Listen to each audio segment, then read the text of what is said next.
move to another conversation. Maybe not very popular among the guys here, but yes, Senegalese super heavyweight Rogrog Umar Khan calls out Antoli.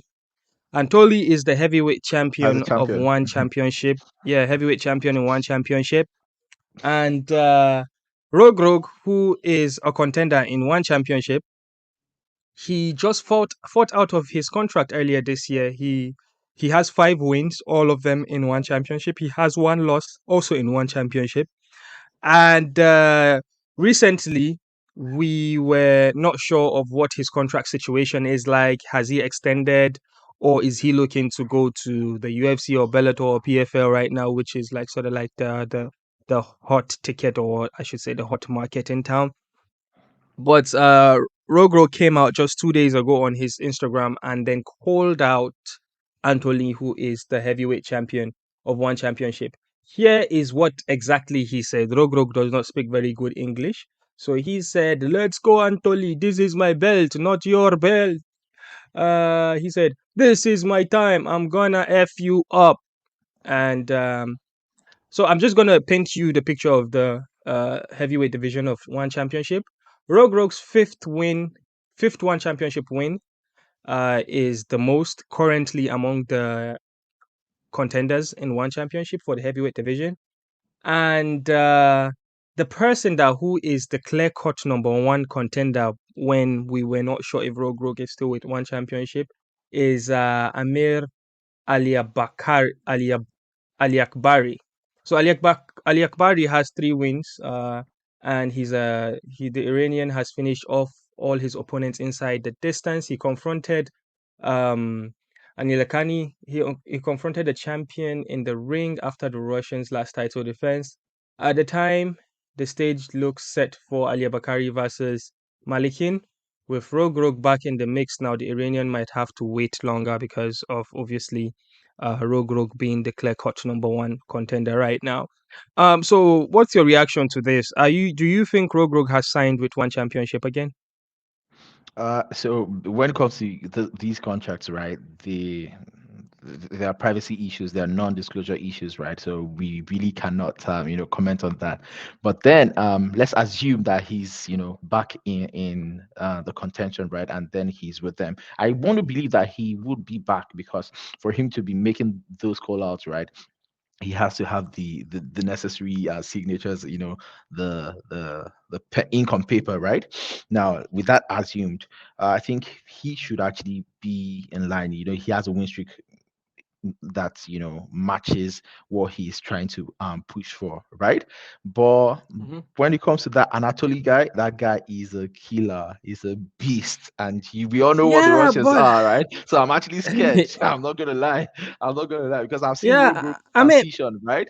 From Senegalese loot wrestling, he had to mhm. like develop into that MMA game, right? But then if you watch his fights very well, you see he still uses that brute force of Senegalese wrestling, right? He's not very refined. He's not like so well Yeah, it rounded. doesn't look beautiful when Yeah, he like. If you remember his fight with Bokeka, yeah, I think I got his name right. The striking exchange was very, very funny to look. But guys, very. they are huge heavyweights with huge muscles on in their little heart. So, Yeah, there's a lot of randomness in the heavyweight division, right? One shot so like, can be lights out. so well, let's talk about antics of Rogue Rogue, right? Rogue Rogue on social media, like recently we saw him training with Paulo Costa. They are calling themselves the Secret Juice Brothers. Rogue Rogue is has been chasing a Francis Ngannou fight with PFL, but Francis Ngannou hasn't really responded yet. Uh, Everybody's I chasing don't know if Francis. any conversation has started, serious conversation with Rogue Rogue and PFL. I don't know if that had actually happened, but we also thought that it would be perfect for UFC Africa if Rogue Rogue actually signs with UFC, and then UFC takes the event to Senegal, because Senegal has an arena, they've got the fan base, they've got all of that. And I think if they sign Rogue Rogue, it will be a perfect fit for that market. And UFC Africa could actually easily happen in the Dakar arena.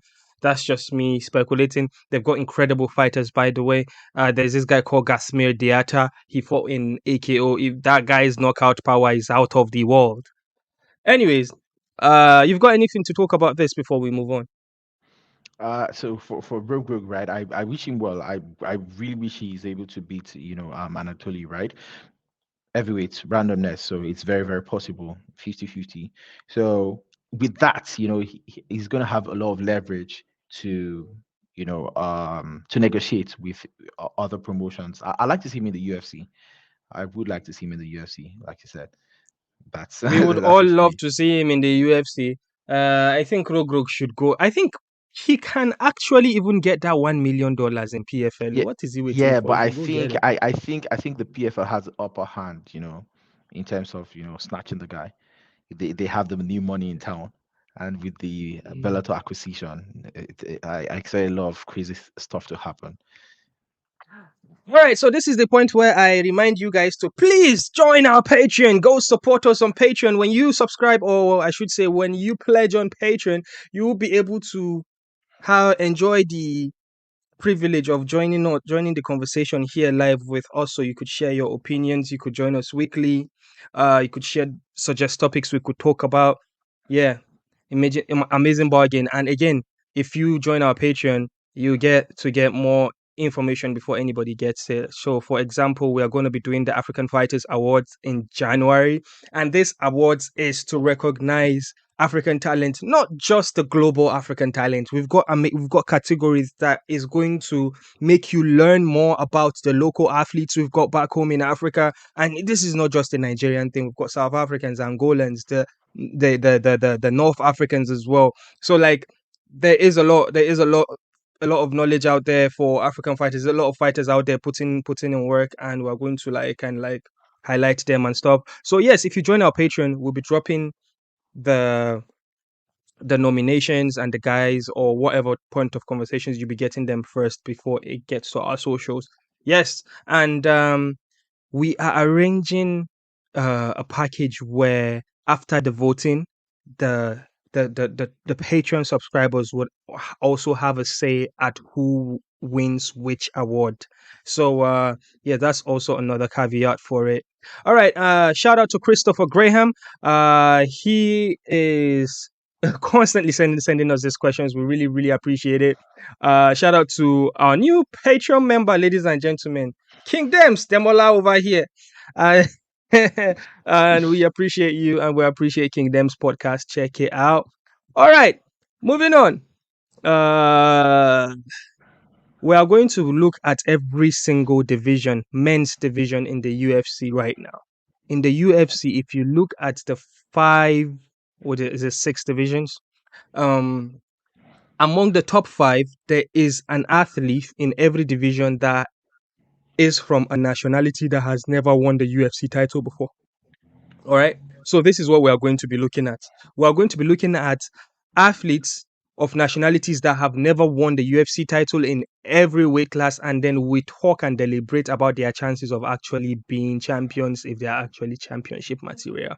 All right, I believe this will be an exciting conversation to have. Please get your pens ready, get your fingers ready, and join the conversation in the comment section. All right, we're going to start with the heavyweight divisions, ladies and gentlemen. Cyril Gane from France. Uh, all right, so we know that Cyril Gane had won the interim title before, so we are not talking about the interim, we're talking about the undisputed champion. All right, so now the heavyweight division is kind of funny. We've got John Jones, the champion. We've got Tom Aspinall from England here as the interim champion. And then we've got Cyril Gane, the former interim champion. Cyril Gane is riding, I believe, a 2-fight win streak right now after he lost to John Jones. And actually, he's on a 1-fight win streak. Well, it doesn't matter.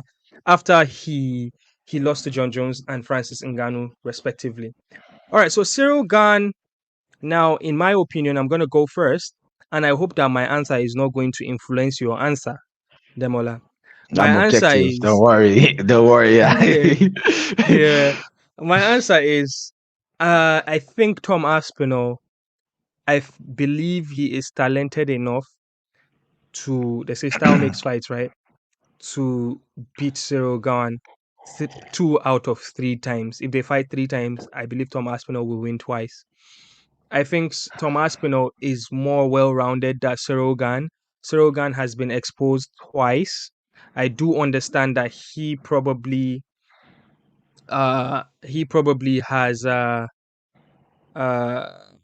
I'm just looking. We've got UFC Superfan here. He appeared and then he disappeared. UFC Superfan, don't be shy. Please join us. So yeah, as I was telling you, I think Tom Aspinall is going to be a champion for a long time. I think Tom Aspinall actually beats John Jones. That's my opinion. And I know that's a very, very, very big take because you cannot bet on against John Jones. But I don't see Ciryl Gane being a champion anytime soon. And I think that his grappling is going to get him exposed every single time he fights now because people are aware about it. And we know in the fight game, you cannot just go and just learn how to grapple and wrestle just like that. It has to be something that is already a full